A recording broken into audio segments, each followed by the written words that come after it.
Warahmatullahi wabarakatuh. Alhamdulillah pada kesempatan kali ini kita bertemu lagi. Saya Jajang Sudrajat, guru geografi SMA Negeri 25 Kota Bandung. Dalam kesempatan ini kita akan diskusi terkait materi interaksi keuangan desa dan kota. Tentunya materi ini sangat menarik sekali sehingga perlu banyak analisa, kemudian kompleksitas yang tinggi dari berbagai faktor. Kemudian kita juga mencoba nanti mempelajari kota, kemudian bagaimana interaksinya, peluang-peluang untuk pemerataan pembangunan yang kita bisa aktualisasikan dalam kehidupan sehari-hari sebagai anggota masyarakat. Baik Anda semua, ini kota Jakarta, ibu kota negara kita yang sebentar lagi dimungkinkan untuk pindah ibu kota ke ibu kota baru di Kalimantan. Ayo coba tebak ini apa, daerah mana sangat padat sekali, pemukimannya vertikal, kira-kira di mana? Oh iya, betul, di Shanghai, Cina. Mereka sudah menggunakan pemukiman atau perumahan-perumahan atau apartemen yang vertikal. Sangat padat sekali. Di mana ini? Sangat mudah mengenalinya. Itu Patung Liberty di New York. Kemudian ini Burj Khalifa, Uni Emirat Arab, Dubai. Ini dengan settingan kotanya. Baik, itulah stimulus kita pada kesempatan ini. Kita coba apa yang harus kita capai gitu ya, kompetensi dasar apa yang kita harus capai pada bab ini.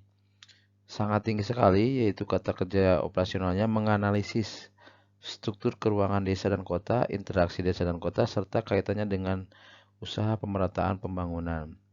Setelah pokok bahasan ini selesai, Anda semua bisa memahami 5 poin ini, terutama hal-hal mendasar ya, dari mulai konsep, struktur keuangan, pola interaksinya, kemudian usaha pemerataan pembangunan, serta menganalisis dampak ya perkembangan kota terhadap masyarakat desa dan kota. Ini mind map-nya sangat jelas sekali, 5 poin utama desa kota, serta dampak dan pola interaksinya. Nah, desa tadi ini muncul ya Anda semua. Nah, kira-kira di mana coba tebak.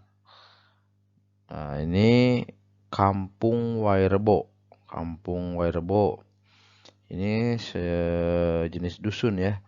Nah, kaitan erat dengan desa itu bahwa desa itu terbentuk dari kumpulan unit pemukiman terkecil. Yang kita sebut kampung itu bisa menjadi desa. Nah, istilah desa berasal dari bahasa Sanskerta, yaitu desi, yang artinya tanah kelahiran atau tanah lahir. Nah, Bapak sedikit sebagai pengantar, ini banyak juga desa-desa yang di dekat pesisir atau pantai gitu ya. Karakteristik pantai itu langsung berbatasan dengan air laut. Kalau pesisir itu agak lebih jauh ya dengan air laut. Kemudian ada juga di daerah pegunungan itu terbentuk kawasan agropolitan. Misal kawasan Puncak di Jawa Barat.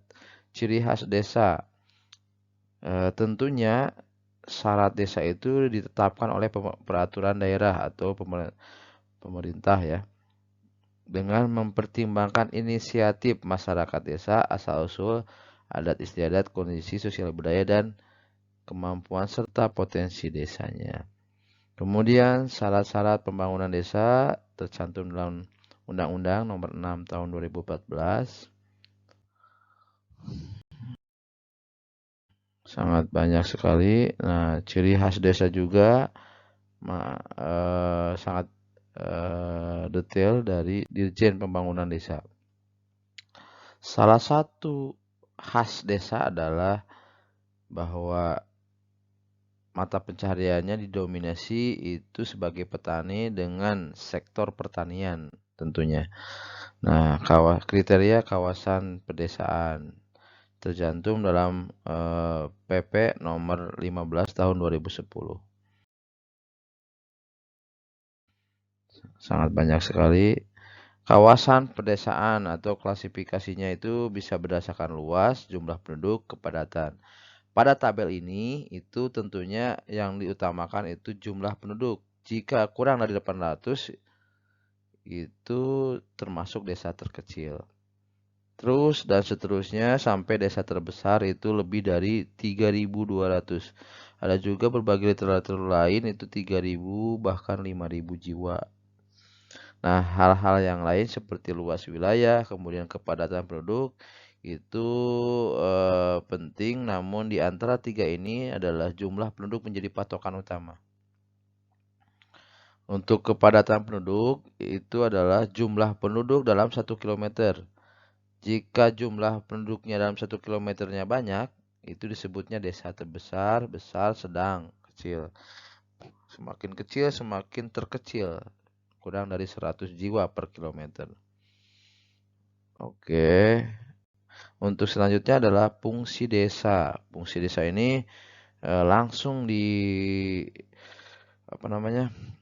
dicantumkan atau menurut pernyataan ahli tata ruang kota Bintarto. Ya, ini desa itu sebagai hinterland atau penyangga atau dalam bahasanya kota satelit. Nah, dalam fungsi sebagai kota satelit ini, yang pertama itu penyedia bahan pokok. Bahkan mungkin lebih ke makanan lainnya. Kemudian yang sebagai lumbung bahan mentah dan tenaga kerja yang produktif. Kemudian sebagai desa agraris, manufaktur, industri, nelayan, dan sebagainya. Jadi fungsi desa itu sebagai pemasok makanan, tenaga kerja, dan hal-hal lain yang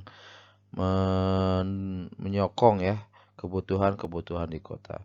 Sementara itu dulu, terima kasih, mudah-mudahan bermanfaat. Semangat terus untuk belajar, untuk meraih cita-cita di masa depan yang lebih cerah lagi. Terima kasih. Assalamualaikum warahmatullahi wabarakatuh.